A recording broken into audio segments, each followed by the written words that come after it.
Canada Soccer has just announced a friendly set to happen on November 11th against Bahrain in preparation for the World Cup 2022 Qatar, and this is a massive opportunity for MLS Canadian-based players, and of course our CPL players as well, who could be given a chance.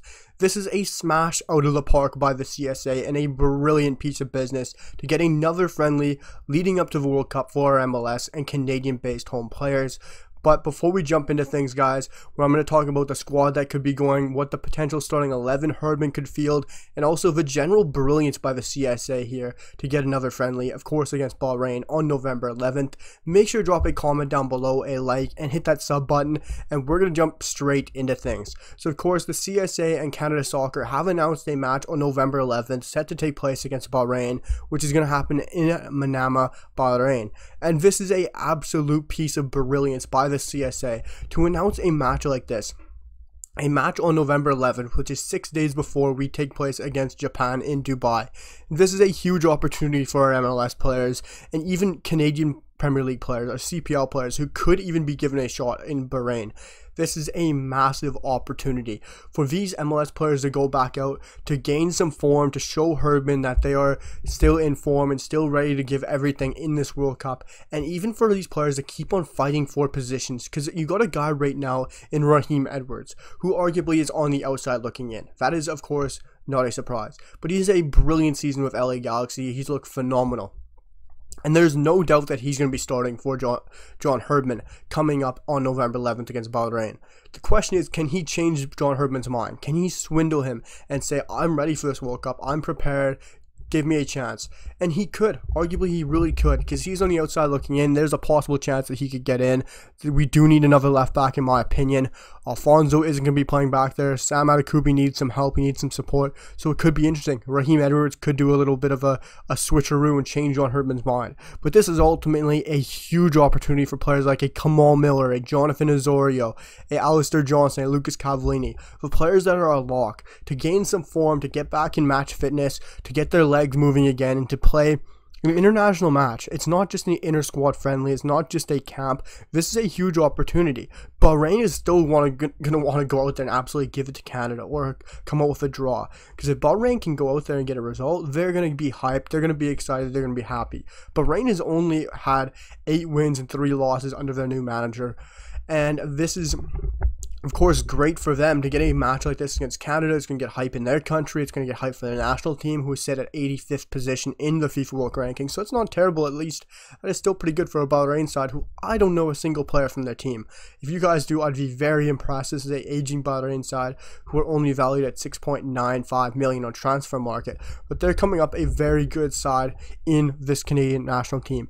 And this is a great opportunity, like I said, for an Osorio, for Alistair Johnson, Kamal Miller, Lucas Cavallini, Mark Anthony Kay. These players who are a lock for John Herdman. Also Richard Larea. These players are a complete lock, and they need the match fitness, they need the match sharpness, and this is a great opportunity.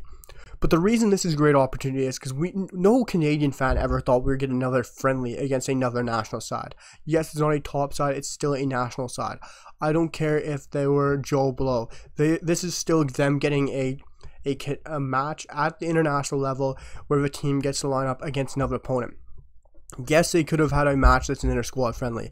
We all knew there was a Canamenti camp going to happen sometime at the end of the month or early November, where we saw MLS players get into a camp and warm up or get some fitness under their legs after the season ended, because that was late via Bob Bradley with Jonathan Osorio.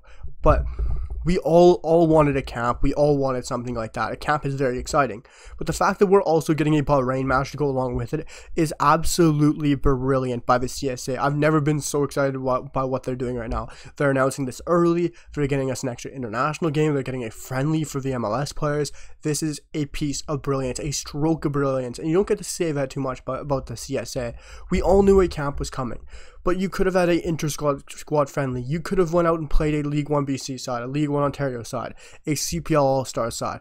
But they went out and got a Bahrain match. It's not an inter-squad friendly. This is such an upgrade. You could have went into a camp. You could have got your legs fit. You could have got some training in. get to know everyone and see the team camaraderie, get a couple matches in just within the team. But no, they got a squad game against Bahrain, in Bahrain, against hostile territory. You're not at home, you're not going to be in favored conditions. Who's going to be there from Canada cheering us on in Bahrain? We might have a couple fans in red, but we're not going to have a full backing like we would have in Toronto, Vancouver, Edmonton, Winnipeg. This is a full-on match in another side's country in their stadium. For MLS players, this is an absolute massive opportunity. I'm very excited for it, and I'm very excited to see it. Guys, I'm going to have a little bit of a picture coming up on screen talking about the squad that I think is coming to Bahrain. Of course, it's all going to be MLS players. Maybe there'll be some CPL players. Who really knows? But for me, guys, I got my squad up on screen for you guys. I'm going to read through it quickly and just let you guys have a peek. But I have my 3 goalkeepers who are, of course, probably a lock for John Herdman and Maxime Crepeau, Dane Sinclair and James Pantemis. Your defenders, Alistair Johnson, Kamal Miller, Richie Larea, Joel Waterman, Daniil Henry, Raheem Edwards. And these ones are not so much a lock. Lucas McNaughton, Zachary Brockyard, Jaquil Marshall-Ruddy, Christian Gutierrez, and Mohamed Farsi. I just want to talk about defensive group right there, for instance, guys. Jaquil Marshall-Ruddy, I know that's an interesting one with JMR. I really want to see him go into this. I want to see him given a chance. Maybe get subbed on after 45 for Richie Larea. Come on late up front in that system that I think I will be talking about in just a second. I'm going to be very excited, and I would love to see Jaquil Marshall-Ruddy given a chance here, because we all know he's going to go trial in Europe probably this summer, because he has the skills. He just doesn't fit what Bob Bradley wants in his team, so it's going to be exciting to see if Jaquil Marshall-Ruddy can get that call up. And Mo Farsi, for me, yes, he's an outside shot, but I think Mo Farsi has to be given this chance. He was brilliant in the MLS Next Pro. He was fantastic this year. Him and Jason Russell-Rowe were brilliant, and I'd be excited to see if he can get that call up. We're going to move on to the midfielder group along with the forwards. Ismail Kone, Mark Anthony Kay, Io Akinola, Jonathan Osorio, Lucas Cavallini, Samuel Piet, and now for the guys who probably aren't so much a lock, Jacob Schaffelberg, Jaden Nelson, Ralph Prizo Mbongwe, sorry guys, I kind of had a blank there, Jason Russell-Rowe, Noble Okello, and Jose Di Rosario. Guys, I'm going to talk about a couple here for the forwards and midfield group. Jason Russell-Rowe, he has to be going. He has to get a tryout here. Jason Russell-Rowe is brilliant in the MLS Next Pro, smashing his XG, grabbing so many goals. Absolute brilliant player who I hope either gets a transfer away from Columbus Crew or gets a start in the starting 11, which is going to be Hardo Cucho Hernandez ahead of him. But Jason Russell-Rowe is a brilliant striker, exciting young Canadian forward who needs to be given a shot. And I'm going to be excited to see if he can get a little bit of a cameo to come on ahead of Io Akinola, get a substitute appearance from Lucas Cavallini, and see what happens. But Noble Okello is going to be an interesting one, guys, because it doesn't look like he's staying with Toronto FC. And might go try out in Europe, which I'd be very excited to see if he does, because I think he could get somewhere in England or somewhere in Belgium or one of those other outside leagues, maybe a Portugal, maybe Stefan Eustáquio can do some talking there. But I'd love to see Okello given a chance. Ralph Prizo would be very exciting, and also Jose Di Rosario. I want to see a CPL player at this. I want to see someone joining Joel Waterman in this group who is coming from the CPL. I want to see him being brought under that Joel Waterman wing and show him the range, show him the ropes. Di Rosario was brilliant. I think we got to introduce some CPL players into this side, because I think this was a brilliant player from Jose Di Rosario.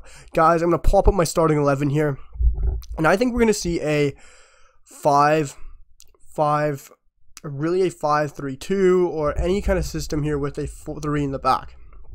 Because I think Herdman wants to really have that 3 up front. We saw the brilliant 3 against Qatar. Of course, JD, Kyle Larin, and Alphonso Davies. But the real question is, does he want to stack the midfield with 3? Because we saw the harm that it did against Uruguay. Or does he want to go with that 5-2-3 or that 3-4-3 or however kind of system he wants to make it?